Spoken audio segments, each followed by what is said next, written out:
नमस्कार साथियों, स्वागत है आपका ऑनलाइन स्टडी ग्रुप में। आगामी समीक्षा अधिकारी, सहायक समीक्षा अधिकारी परीक्षा की तैयारी के उद्देश्य से चलाई जा रही श्रृंखला के अंतर्गत आज की क्लास में 2010 की विशेष प्रारंभिक परीक्षा के सामान्य हिंदी के प्रश्न पत्र को विस्तृत व्याख्या के साथ कंप्लीट किया जाएगा। तो चलिए प्रारंभ करते हैं। पहला प्रश्न है, इनमें से एक लहर का पर्यायवाची शब्द नहीं है। यहाँ पर नहीं शब्द पर आप ध्यान देंगे। यहाँ पर विकल्प बी को देखिए, दुकुल शब्द लिखा हुआ है। ये दुकुल शब्द लहर का पर्यायवाची शब्द नहीं है, इसलिए प्रश्न संख्या 1 का विकल्प बी सही हो जाएगा। इसके अतिरिक्त जो विची, तरंग और हिलोर शब्द है, ये लहर के पर्यायवाची शब्द होते हैं। इस प्रकार प्रश्न संख्या 1 का विकल्प बी सही हो जाएगा। यदि हम दुकुल शब्द की बात करें तो दुकुल वस्त्र का पर्यायवाची होता है। याद रखेंगे, दुकुल वस्त्र का पर्यायवाची होता है। लहर के विची, तरंग और हिलोर के अलावा उर्मी और उल्लोल, ये पर्यायवाची शब्द भी आप याद रखेंगे, ये पूछे गए शब्द हैं।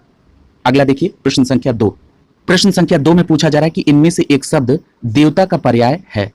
याद रखिएगा, यहां पर विकल्प बी सही हो जाएगा। जो विबुध शब्द है, ये देवता का पर्याय होता है। प्रश्न संख्या 2 का विकल्प बी आंसर हो जाएगा। यदि हम देवता के अन्य पर्यायवाची शब्द की बात करें तो इसमें सुर, अमर, देव, आदित्य, गिरवाण, ये सभी देवता के पर्यायवाची शब्द होते हैं। देवता के कुछ और इंपॉर्टेंट पर्यायवाची शब्द आपको याद रखने होंगे, जैसे निर्जर, त्रिदश, अजर, अपहर्य, अविनाशी, ये सभी देवता के पर्यायवाची शब्द हैं और विभिन्न प्रतियोगी परीक्षाओं में पूछे गए हैं। अगला देखिए प्रश्न संख्या 3। पूछा जा रहा है कि बगीचा का पर्यायवाची शब्द है। तो याद रखिएगा, यहां पर विकल्प सी सही हो जाएगा। आराम शब्द जो है, ये बगीचा का पर्यायवाची शब्द होता है। इस प्रकार प्रश्न संख्या 3 का विकल्प सी सही हो जाएगा। यदि हम बगीचा के अन्य पर्यायवाची को देखें तो बाग, उपवन, वाटिका, निकुंज, कुंज, ये सभी बगीचे के पर्यायवाची होते हैं। और यहां पर आराम को भी आपने देखा कि ये बगीचे का पर्यायवाची है। जरा विकल्प डी को देखिए, लिखा है कल्पशाल। ये जो कल्पशाल है, ये किसका पर्यायवाची होता है? तो याद रखिएगा, ये कल्प वृक्ष का पर्यायवाची होता है। बहुत इंपॉर्टेंट है। यदि हम कल्प वृक्ष के अन्य पर्यायवाची को देखें तो कल्पशाल के अलावा हरिचंदन, देववृक्ष, पारिजात कई बार पूछा गया है, देवद्रुम, मंदार, ये सभी कल्प वृक्ष के पर्यायवाची होते हैं। अगर आपको नहीं पता है तो इसको नोट डाउन कर लेंगे। अगला देखिए प्रश्न संख्या 4। पूछा जा रहा है कि इनमें से तुरंग शब्द का पर्याय है। देखिए, ये कई बार आप पढ़ चुके हैं कि तुरंग घोड़ा का पर्यायवाची होता है और यहां पर विकल्प ए सही हो जाएगा। जो वाजी शब्द है, ये तुरंग का पर्याय होता है, अर्थात घोड़ा का पर्यायवाची शब्द होता है। इस प्रकार प्रश्न संख्या 4 का विकल्प ए आपका आंसर हो जाएगा। यदि हम तुरंग के कुछ अन्य पर्यायवाची को देखें तो अभी आपको मैंने बताया कि तुरंग का मतलब होता है घोड़ा, यानी तुरंग के पर्यायवाची में वाजी, घोड़ा, घोटक, सैंधव, हाय, रविपुत्र, अरबा, ये सभी किसके पर्यायवाची होते हैं? तुरंग के, अर्थात घोड़ा के पर्यायवाची होते हैं। याद रखेंगे आप। प्रश्न संख्या 5 देखिए, पूछा जा रहा है कि विडौजा का पर्यायवाची शब्द है। ये आप पढ़ चुके हैं, आपको बताया जा चुका है कि विडौजा इंद्र का पर्यायवाची शब्द होता है। प्रश्न संख्या 5 का विकल्प सी सही हो जाएगा। इंद्र का पर्यायवाची शब्द होता है विडौजा। अगला देखिए, यदि हम इंद्र के अन्य पर्यायवाची शब्द को देखें तो इंद्र के अन्य पर्यायवाची शब्द में सुरपति, सचिपति, मधवा, शक्र, पुरंदर, देवराय, अमरपति, वज्रधर, ये सभी किसके पर्यायवाची होते हैं? इंद्र के। इसके अलावा भी कई ऐसे पर्यायवाची शब्द हैं जो इंद्र से संबंधित हैं और विभिन्न प्रतियोगी परीक्षाओं में पूछे गए हैं। मैं उनको रिकॉल करा देता हूं। पहले मैंने आपको बताया है, जैसे सुरेश, कौशिक, देवेश, सतमन्यु, जिष्णु, महेंद्र, अमरेश, उपेंद्र, विबुधेश, ये सभी किसके पर्यायवाची होते हैं? इंद्र के पर्यायवाची होते हैं। आप इन्हें याद रखेंगे। अगला देखिए प्रश्न संख्या 6। पूछा जा रहा है कि मार शब्द का पर्यायवाची है। तो याद रखिएगा, मार शब्द का जो पर्यायवाची है वो है अनंग, यानी प्रश्न संख्या 6 का विकल्प डी सही हो जाएगा। मार कामदेव का पर्यायवाची होता है और कामदेव के पर्यायवाची में अनंग आता है। इस प्रकार प्रश्न संख्या 6 का विकल्प डी सही हो जाएगा। यहाँ पर यदि हम कामदेव के कुछ अन्य पर्यायवाची शब्द को देखें तो इसमें मनमथ, मदन, रतिपति, कुसुमेश, मनसीज, मकरध्वज, कंदर्प, मीनकेतु, ये सभी किसके पर्यायवाची होते हैं? कामदेव के पर्यायवाची होते हैं। याद रखेंगे, परीक्षा के दृष्टिकोण से बहुत इंपॉर्टेंट है। अगला देखिए प्रश्न संख्या 7। पूछा जा रहा है कि रसा एक का एक पर्यायवाची शब्द नहीं है। यहां पर नहीं शब्द पर आप गौर करेंगे पूछा जा रहा है कि कौन रसा का पर्यायवाची शब्द नहीं है। रसा का मतलब होता है पृथ्वी। यहां पर पूछा जा रहा है कि पृथ्वी का पर्यायवाची शब्द इसमें से कौन नहीं है। तो रत्न गर्भा पृथ्वी यानी रसा का पर्यायवाची है, अचला भी है, धरित्री भी है। यहां पर विकल्प डी आपका आंसर हो जाएगा। ये जो तमिश्रा लिखा हुआ है ये रसा का पर्यायवाची शब्द नहीं होता है, याद रखेंगे। यदि आपसे पूछा जाए कि ये जो तमिश्रा शब्द है ये किसका पर्यायवाची होता है, तो याद रखिएगा ये रात्रि का पर्यायवाची होता है। प्रश्न संख्या 7 का विकल्प डी सही हो जाएगा आपका यहां पर। अगला देखिए प्रश्न संख्या 8। यहां पर अगर मैं आपको पृथ्वी के कुछ अन्य पर्यायवाची शब्द को रिकॉल करा दूं तो अभी आपने देखा रत्न गर्भा, धरित्री, अचला, रसा, ये सभी किसके पर्यायवाची होते हैं, पृथ्वी के। जो और पूछे गए हैं जैसे धरणी, ये भी पृथ्वी का पर्यायवाची है, छोड़ी, वसुमती, अवनी, धात्री, इला, इला बहुत बार पूछा गया है, उर्वी, क्षिति, मेदिनी, ये सभी पृथ्वी के पर्यायवाची शब्द हैं और आप इनको याद रखेंगे। प्रश्न संख्या 8 देखिए, पूछा जा रहा है कि मृगेंद्र का पर्यायवाची शब्द है। तो आप सभी को पता है कि मृगेंद्र का मतलब क्या होता है, शेर होता है, ठीक है। यानी यहां पर आपका विकल्प डी सही हो जाएगा। जो केसरी है ये भी शेर का पर्यायवाची होता है और मृगेंद्र भी शेर का पर्यायवाची है, इसलिए प्रश्न संख्या 8 का विकल्प बी सही हो जाएगा। यहां पर कई बार बताया जा चुका है। यदि हम शेर के अर्थात मृगेंद्र के अन्य पर्यायवाची को देखें तो व्याघ्र, मृगारी, मृगराज, पुंडरीक, ये सभी किसके पर्यायवाची होते हैं, ये सभी शेर के अर्थात मृगेंद्र के पर्यायवाची होते हैं। याद रखिएगा यदि भुजंग की बात की जाए तो भुजंग सर्प का पर्यायवाची होता है। इसी प्रकार से तुरंग की बात की जाए तो तुरंग का मतलब होता है घोड़ा, याद रखेंगे। अगला देखिए प्रश्न संख्या 9। पूछा जा रहा है कि षटपद का पर्यायवाची शब्द है। आप सभी को पता है कि षटपद का मतलब होता है भंवरा। इस प्रकार यहां पर विकल्प बी सही हो जाएगा। ये जो भ्रमर शब्द है ये षटपद का पर्यायवाची है और मैंने आपको बताया था कि भौरा या भ्रमर का तत्सम रूप होता है भ्रमर, यानी ये भौरा का पर्यायवाची है, यानी ये षटपद का पर्यायवाची है। प्रश्न संख्या 9 का विकल्प बी आपका आंसर हो जाएगा। यदि हम भौरा की अन्य पर्यायवाची को देखें तो इसमें अली, द्विरेफ, मधुप, ये सभी किसके पर्यायवाची होते हैं, भौरा के पर्यायवाची होते हैं। अगला देखिए प्रश्न संख्या 10। पूछा जा रहा है कि इनमें से एक शब्द मछली का पर्यायवाची नहीं है। यहां पर नहीं पर आप गौर करेंगे।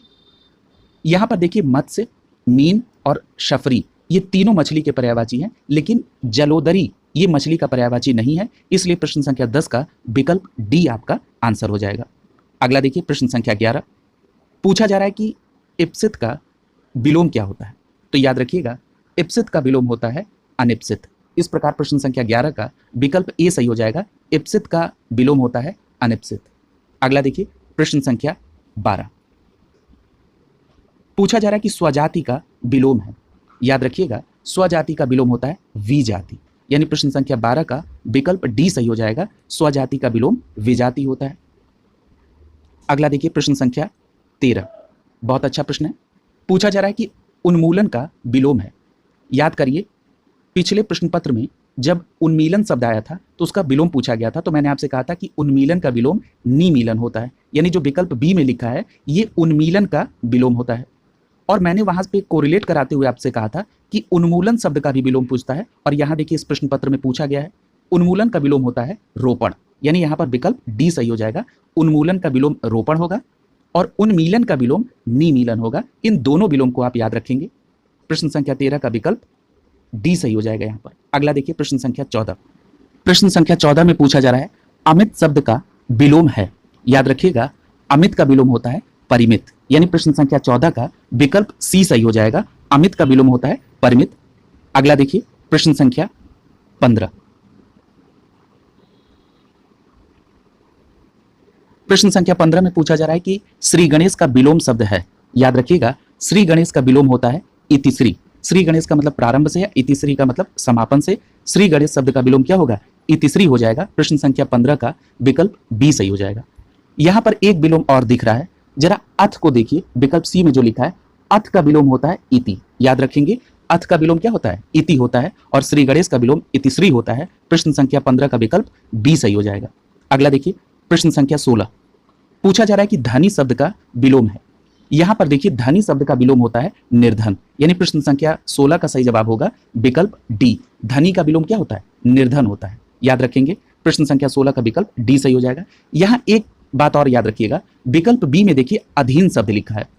अधीन को आप वर्तनी के दृष्टिकोण से भी याद रखेंगे, और दूसरी बात, ये जो अधीन है इसका जो विलोम होता है वो होता है अनधीन।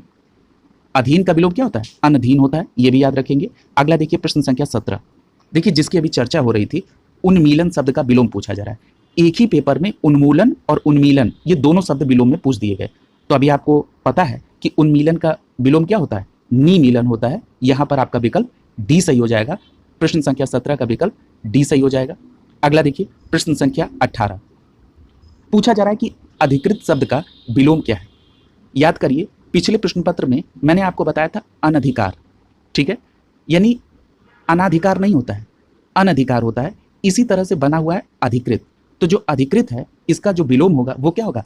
अनधिकृत होगा। प्रश्न संख्या 18 का विकल्प बी सही हो जाएगा। यानी अनधिकृत होता है, अनधिकार होता है, ये दोनों शब्द आप यहाँ पर वर्तनी के दृष्टिकोण से भी याद रखेंगे, और अधिकृत का विलोम अनधिकृत होता है, ये भी याद रखेंगे। प्रश्न संख्या 18 का विकल्प बी सही हो जाएगा। अगला देखिए प्रश्न संख्या 19, पूछा जा रहा है कि अनुलोम का विलोम क्या होता है। तो आप सभी को पता है अनुलोम का विलोम प्रतिलोम होता है, ठीक है। अनुलोम का विलोम क्या होता है? प्रतिलोम होता है। यहाँ पर प्रश्न संख्या 19 का विकल्प बी सही हो जाएगा, अनुलोम का प्रतिलोम। अगला देखिए प्रश्न संख्या 20, पूछा जा रहा है परिश्रम शब्द का विलोम क्या है। तो परिश्रम का विलोम होता है विश्राम। प्रश्न संख्या 20 का विकल्प सी सही हो जाएगा, परिश्रम शब्द का विलोम विश्राम होता है। अगला देखिए प्रश्न संख्या 21, प्रश्न संख्या 21 में पूछा जा रहा है कि निम्नलिखित में से शुद्ध वाक्य है, यानी इन वाक्यों में से आपको शुद्ध वाक्य का चयन करना है। जो वाक्य अशुद्ध हैं उनके कारण पे भी चर्चा करेंगे कि वो वाक्य अशुद्ध क्यों है। यहां पर विकल्प ए को देखिए, लिखा यह रुमाल अच्छी है। आप सभी को पता है कि जो रुमाल शब्द है ये क्या है? पुल्लिंग है, इसलिए यहां पर अच्छी शब्द का प्रयोग अनुचित है। यहां पर अच्छा शब्द होगा और यह सेंटेंस बनेगा यह रुमाल अच्छा है। इसलिए प्रश्न संख्या 21 का विकल्प ए जो है अशुद्ध है। बी विकल्प को देखिए, लिखा है उसकी दही खट्टी है। आप सभी को पता है कि जो दही शब्द है ये क्या है? पुल्लिंग है, इसलिए यहां पर जो खट्टी शब्द का प्रयोग हुआ है ये भी अनुचित है। यहां पर खट्टा होगा और बनेगा उसकी दही खट्टा है। अगला देखिए विकल्प सी को, लिखा है कई हाथियां जा रही हैं।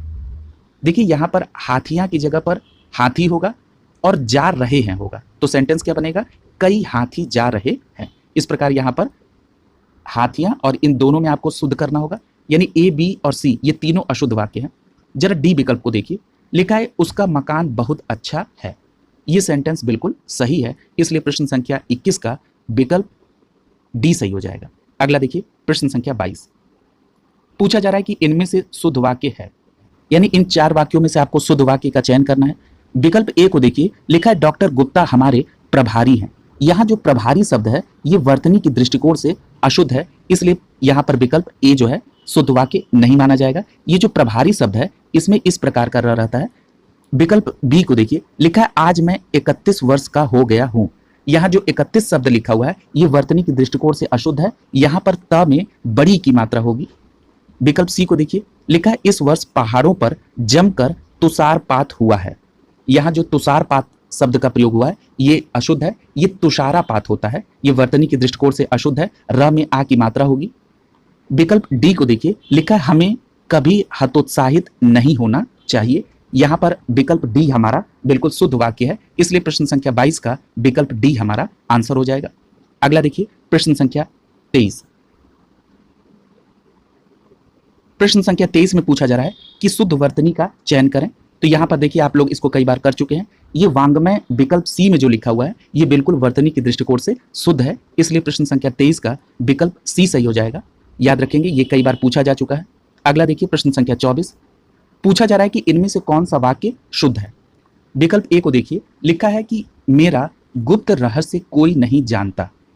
देखिए यहाँ पर रहस्य का मतलब ही होता है कि वो सबसे छुपा हो, यानी वो गुप्त हो, यानी रहस्य में गुप्त का भाव सम्मिलित है, इसलिए यहाँ पर जो गुप्त शब्द अलग से लिखा गया है ये शब्द अनुचित है।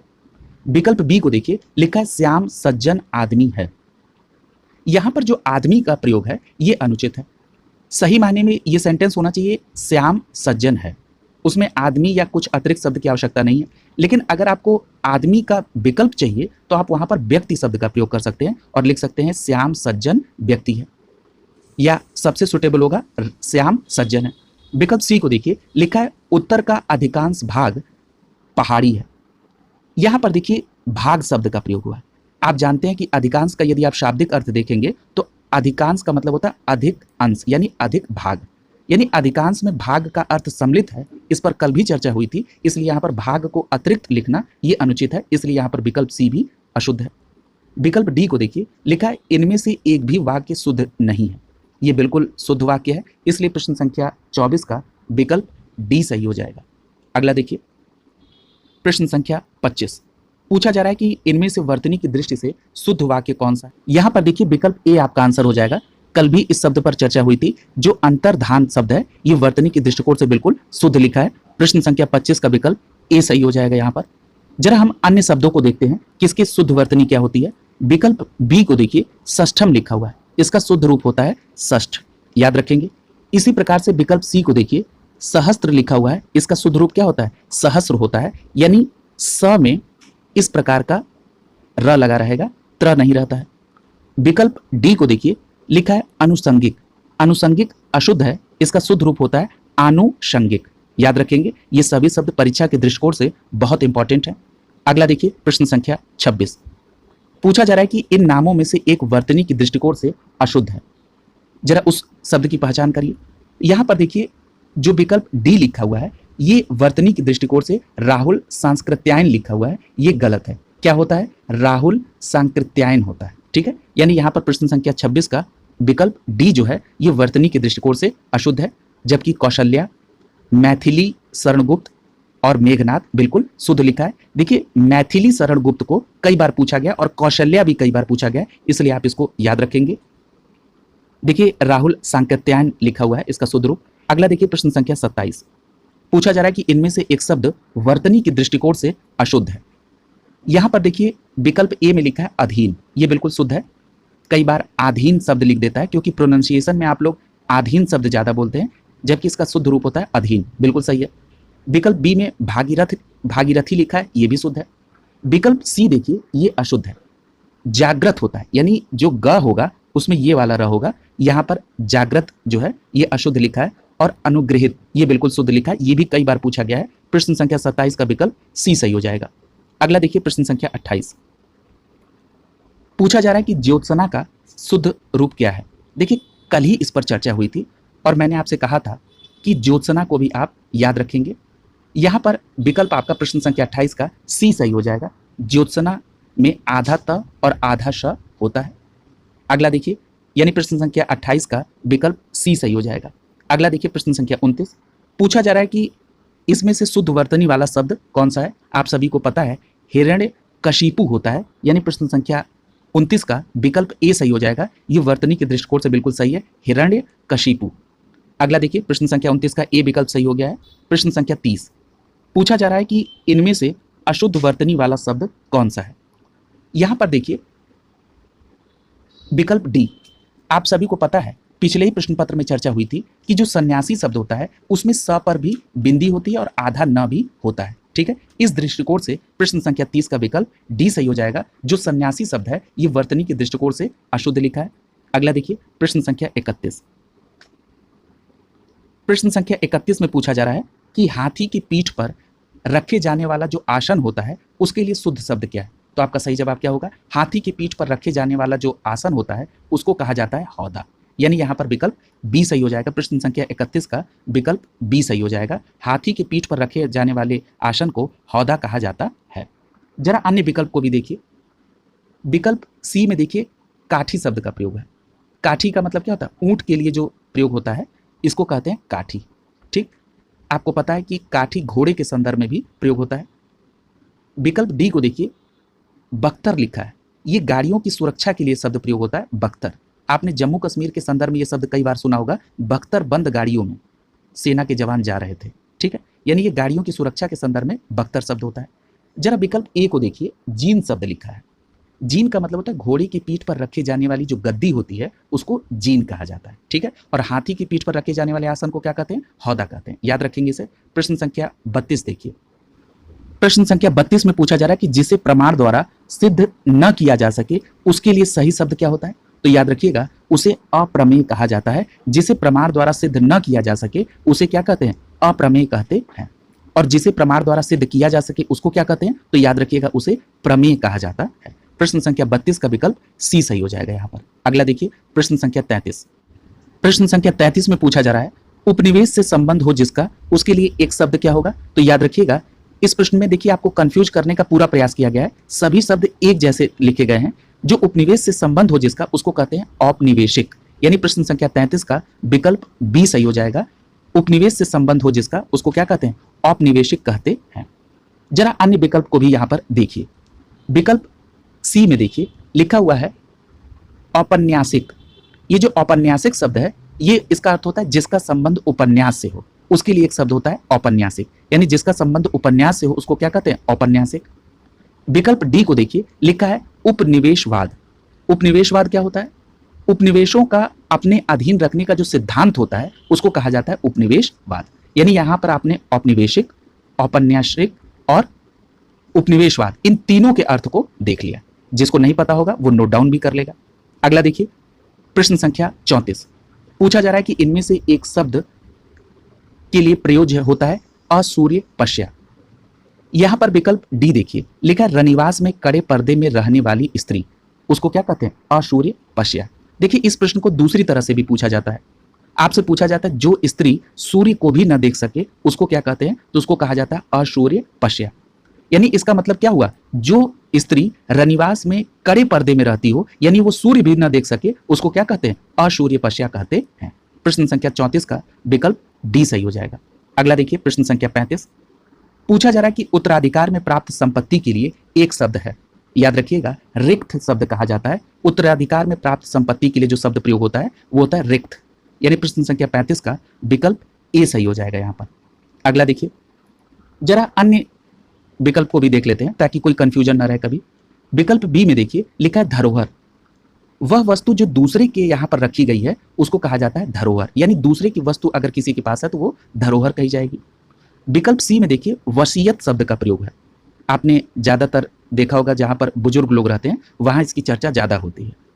वसीयत शब्द का मतलब होता है कि उन बुजुर्ग व्यक्ति के या किसी भी व्यक्ति के द्वारा यह कहना या लिखना कि हमारे मरने के बाद हमारी संपत्ति का किस प्रकार से प्रबंधन किया जाएगा, किस प्रकार से उसका डिस्ट्रीब्यूशन होगा, उसको कहा जाता है वसीयत। ठीक है। अगला देखिए प्रश्न संख्या 36। पूछा जा रहा है कि गिरा हुआ के लिए एक शब्द है। तो यहां पर याद रखिएगा गिरा हुआ के लिए जो शब्द प्रयोग होता है वो होता है पतित। क्या शब्द होता है? पतित। यानी प्रश्न संख्या 36 का विकल्प ए सही हो जाएगा। पतित शब्द का प्रयोग होता है गिरा हुआ के लिए। जरा अन्य विकल्प को भी देखिए। विकल्प बी में लिखा है लुंठित। जो जमीन पर गिरा हुआ या लुढ़का हुआ है उसको कहते हैं लुंठित। इसी प्रकार से विकल्प सी में देखिए धराशायी लिखा हुआ है। धराशायी का मतलब क्या होता है? पृथ्वी पर लेटा हुआ। नहीं कहते उसको धराशायी कर दिया, यानी उसको पृथ्वी पर एकदम लेटा दिया। ठीक है। यानी यहां पर विकल्प आपका ए सही हो जाएगा। गिरा हुआ के लिए पतित शब्द का प्रयोग होगा। और इसके अतिरिक्त आपने अन्य विकल्प को भी देखा। अगला देखिए प्रश्न संख्या 37। पूछा जा रहा है कि निम्नलिखित में से वाक्य खंडों में से कौन सा एक शब्द स्वयंसेवक के लिए बिल्कुल सही वाक्य है। देखिए जो स्वयंसेवक होता है इसका मतलब होता है अपनी इच्छा से दूसरों की सेवा करने वाला, उसको कहते हैं स्वयंसेवक। इसलिए प्रश्न संख्या 37 का विकल्प सी सही हो जाएगा। स्वयंसेवक का मतलब होता है अपनी इच्छा से दूसरों की सेवा करने वाला। यानी प्रश्न संख्या 37 का विकल्प सी सही हो जाएगा। जरा डी विकल्प को भी देखिए। लिखा है बिना वेतन के काम करने वाला सेवक। याद रखिएगा बिना वेतन के काम करने वाले को अवैतनिक कहा जाता है। क्या कहते हैं? अवैतनिक। यानी प्रश्न संख्या 37 का यहाँ पर विकल्प सी सही होगा। और अन्य विकल्प को भी आप याद रखेंगे। अगला देखिए प्रश्न संख्या 38। पूछा जा रहा है कि गुरु के समीप रहकर शिक्षा ग्रहण करने वाले के लिए एक शब्द क्या होगा। तो याद रखिएगा गुरु के समीप रहकर शिक्षा ग्रहण करने वाले को अंतेवासी कहा जाता है। ठीक है। यानी यहाँ पर प्रश्न संख्या 38 का विकल्प सी सही हो जाएगा। जरा अन्य विकल्प को भी देख लीजिए। विकल्प बी में लिखा है छात्रावासी। छात्रावास में रहने वाले को छात्रावासी कहा जाता है। विकल्प डी में लिखा है आश्रमवासी। जो आश्रम में रहने वाले लोग हैं उनको कहा जाता है आश्रमवासी। ठीक है। और गुरु के समीप रहकर शिक्षा ग्रहण करने वाले को क्या कहते हैं? अंतेवासी। इसलिए सी विकल्प आपका सही हो जाएगा। अगला देखिए प्रश्न संख्या 39। पूछा जा रहा है कि अपना उद्देश्य पूर्ण होने पर संतुष्ट ऐसे व्यक्ति के लिए एक शब्द क्या होगा। तो याद रखिएगा उसको कहा जाता है कृतार्थ। यानी अपने उद्देश्य पूर्ण होने पर जो संतुष्ट व्यक्ति है उसको कहते हैं कृतार्थ। यानी प्रश्न संख्या 39 का विकल्प डी सही हो जाएगा यहाँ पर। यहाँ पर जरा कुछ अन्य विकल्प को भी देखिए। जैसे यहाँ पर देखिए विकल्प ए को लिखा है चिर प्रसन्न। चिर प्रसन्न का मतलब क्या होता है? याद रखिएगा, जो हमेशा प्रसन्न रहने वाला है उसके लिए क्या कहते हैं? उसको कहते हैं चिर प्रसन्न। जो हमेशा प्रसन्न रहे उसको चिर प्रसन्न कहते हैं। जरा विकल्प बी को देखिए, कृतज्ञ लिखा हुआ है। कृतज्ञ का मतलब क्या होता है? जो किए गए उपकार को मानता है उसको क्या कहते हैं? कृतज्ञ कहते हैं। जो किए गए उपकार को माने उसे कृतज्ञ कहते हैं। कल की क्लास में आपने देखा था कृतज्ञ का विलोम पूछा गया था, तो याद है आपको कृतज्ञ का विलोम क्या होता है? कृतघ्न होता है। जो किए गए उपकार को न माने उसे कृतघ्न कहते हैं। इन सभी बातों को आप याद रखेंगे। अगला देखिए प्रश्न संख्या 40।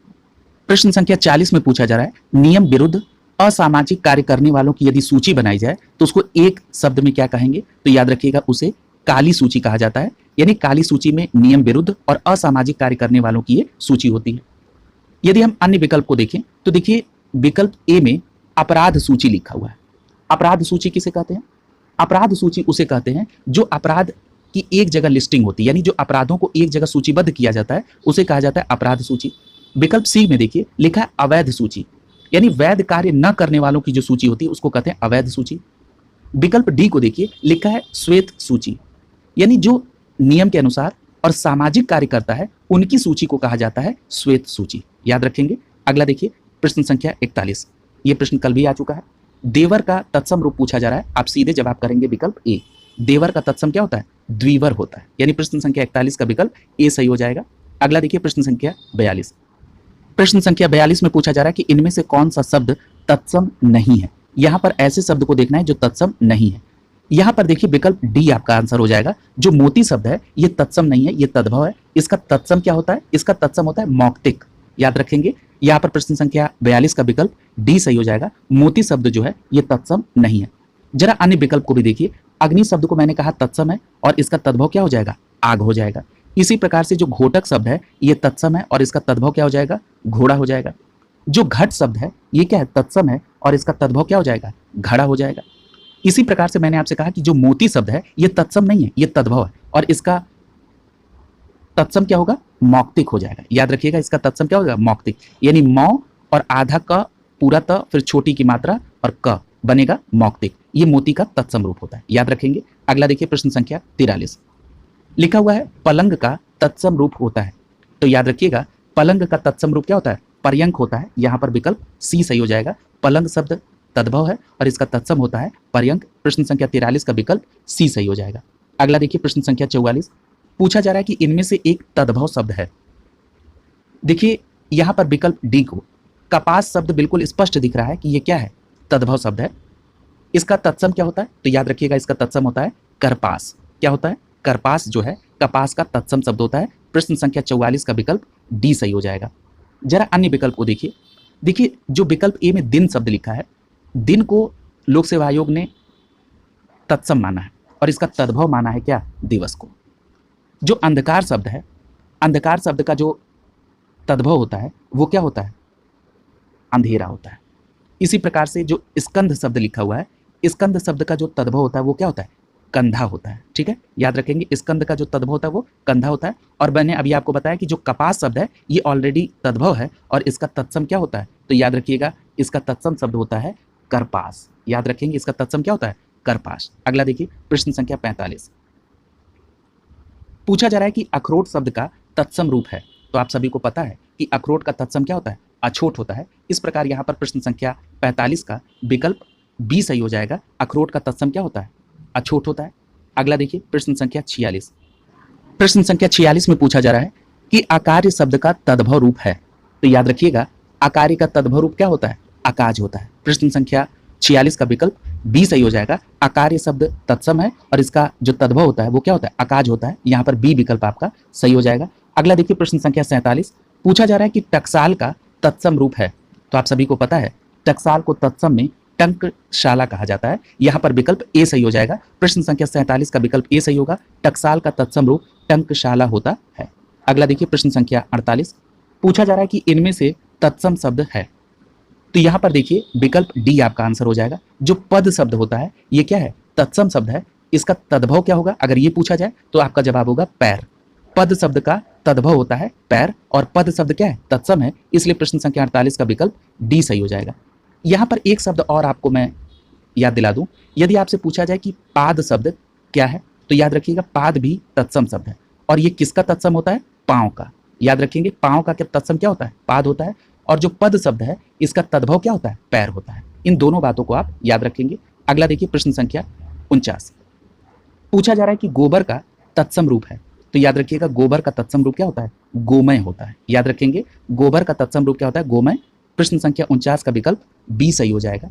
गोमय के अलावा गोविष्ट या गोविट भी कहा जाता है गोबर के तत्सम रूप को। अगला देखिए प्रश्न संख्या 50, पूछा जा रहा है कि माँ का तत्सम रूप है, तो याद रखिएगा माँ का तत्सम रूप आप माता भी पढ़ चुके हैं। इन विकल्पों में विकल्प ए सही हो जाएगा। जो मात्र शब्द है ये माँ का तत्सम रूप है। प्रश्न संख्या 50 का विकल्प ए सही हो जाएगा। अगला देखिए प्रश्न संख्या 51, पूछा जा रहा है कि इनमें से कौन सा शब्द विशेषण नहीं है। देखिए ये प्रश्न रिपीटेड है, ये पूछा भी जा चुका है। आप कहते हैं भयभीत व्यक्ति, यानी उस व्यक्ति की विशेषता बताई जा रही है कि वो भयभीत है, यानी भयभीत विशेषण हो गया। बी विकल्प में लिखा है निर्भीक, आप कहते हैं निर्भीक व्यक्ति है, यानी उस व्यक्ति की विशेषता है कि वो निर्भीक है, यानी निर्भीक भी विशेषण हो गया। विकल्प सी में जो भीरू शब्द है इसका मतलब होता है डरपोक या कायर, यानी ये भी किसी की विशेषता बता रहा है। आप कहते थे भीरू बालक है, यानी डरपोक बालक है, यानी भीरू शब्द भी विशेषता बता रहा है, यानी विशेषण हो गया। विकल्प डी में लिखा है भाव, भाव शब्द विशेषण नहीं है, इसलिए प्रश्न संख्या 51 का विकल्प डी सही हो जाएगा। अगला देखिए प्रश्न संख्या 52, प्रश्न संख्या 52 में पूछा जा रहा है कि निम्नलिखित में से एक विशेषण है। यहां पर विकल्प सी देखिए विद्वान शब्द लिखा है। आप कहते हैं ना कि विद्वान व्यक्ति है, यानी उस व्यक्ति की विशेषता है कि वो विद्वान है, यानी विद्वान शब्द क्या हो गया, विशेषण हो गया, इसलिए प्रश्न संख्या 52 का विकल्प सी सही हो जाएगा। अगला देखिए प्रश्न संख्या 53, पूछा जा रहा है कि वह कृशकाय व्यक्ति दौड़ने लगा, इसमें विशेष क्या है, यानी कि जिस शब्द की विशेषता बताई जाती है उसे विशेष कहा जाता है, उसे फाउंड आउट करना है। यहां पर देखिए लिखा है कृशकाय व्यक्ति, यानी उस व्यक्ति की विशेषता को बता रहा है कृशकाय शब्द, यानी कृशकाय क्या हो गया, विशेषण, और ये किसकी विशेषता बता रहा है, व्यक्ति की, इसलिए यहां पर व्यक्ति शब्द जो है ये क्या हो जाएगा, विशेष्य हो जाएगा। इस प्रकार प्रश्न संख्या 53 का सही जवाब होगा विकल्प ए। अगला देखिए प्रश्न संख्या 54,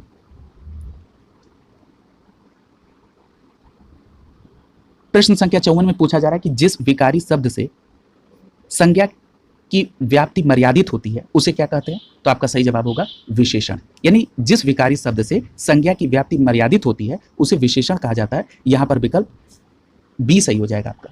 अगला देखिए, यानी प्रश्न संख्या 54 का विकल्प बी सही होगा।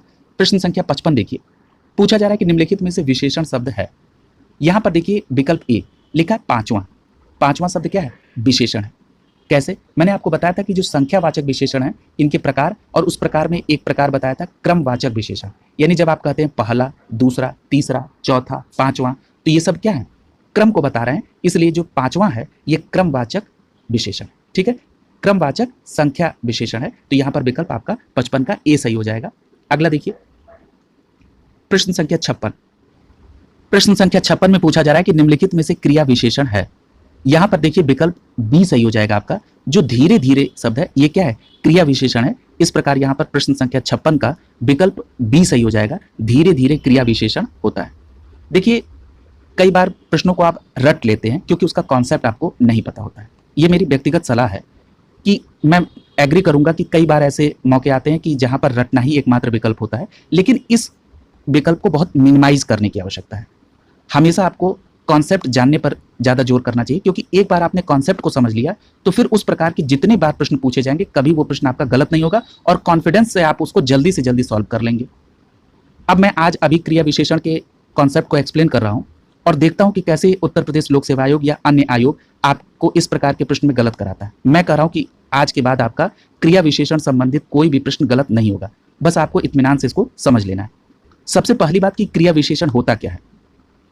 जो शब्द क्रिया की विशेषता को बताते हैं उन्हें क्रिया विशेषण कहा जाता है, सबसे पहली बात। अब जरा इसको और व्यवहारिक रूप में समझिए। यदि मैं क्रिया विशेषण के प्रकार की बात करूं तो याद रखिएगा क्रिया विशेषण 4 प्रकार के होते हैं।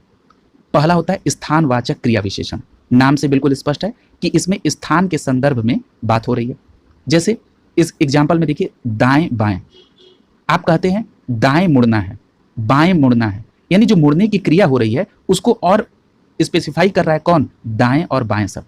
यानी दाएं और बाएं क्या हो गया, स्थानवाचक क्रिया विशेषण हो गया। इसी प्रकार से इधर उधर ये भी स्थानवाचक है। दूर पास ये भी क्या है, आप कहते हैं दूर गई, यानी जाने की जो क्रिया हो रही है उसको और स्पेसिफाई कौन कर रहा है, दूर शब्द, यानी वो बता रहा है कि वो दूर गई, ठीक है, यानी स्थानवाचक। सामने नीचे ये सभी क्या है, स्थानवाचक क्रिया विशेषण है। दूसरा होता है कालवाचक क्रिया विशेषण। काल का मतलब क्या होता है, समय के संदर्भ में बताया। जैसे बार बार, आप कहते हैं बार बार प्रयास करिए, यानी प्रयास जो करना है, जो क्रिया हो रही है उसको और स्पेसिफाई कर रहा है कि बार बार, ठीक है, तो बार बार क्या हो गया, कालवाचक क्रिया विशेषण। इसी प्रकार से प्रतिदिन, आप कहते हैं कि प्रतिदिन पढ़ना, यानी जो पढ़ने की क्रिया है उसको विशेषीकृत कर रहा है कौन, प्रतिदिन शब्द, यानी प्रतिदिन क्या हो गया, कालवाचक क्रिया विशेषण हो गया। इसी प्रकार से निरंतर, आज, कल, अभी, शीघ्र, ये सभी शब्द क्या हैं, कालवाचक क्रिया विशेषण। जिनको नहीं पता है वो इसको वीडियो पॉज करके नोट डाउन कर लेंगे, फ्यूचर में काम करेगा। जिनको पता है उनका रिकॉल हो जाएगा। यहाँ पर तीसरा प्रकार होता है रीतिवाचक क्रिया विशेषण। रीत का मतलब होता है ये कैसे हो रहा है, ठीक है, जैसे धीरे धीरे, ठीक है, धीरे धीरे चलना। जब आप कहते हैं धीरे धीरे चलना, इसका मतलब चलने की क्रिया है और उसको स्पेसिफाई करते हुए ये शब्द बोल रहा है धीरे धीरे चलना, यानी आराम से चलना। यानी जो धीरे धीरे शब्द है वो उस क्रिया को क्या कर रहा है, विशेषीकृत कर रहा है, इसलिए ये क्या हो गया, धीरे धीरे रीतिवाचक क्रिया विशेषण हो गया, जो आपके प्रश्न में पूछा गया था। यदि यहाँ तो पूछा गया क्रिया विशेषण तो आपने कहा धीरे धीरे, अगर और स्पेसिफाई करता और लिख देता तो आप कहते कि ये रीतिवाचक क्रिया विशेषण है, ठीक है।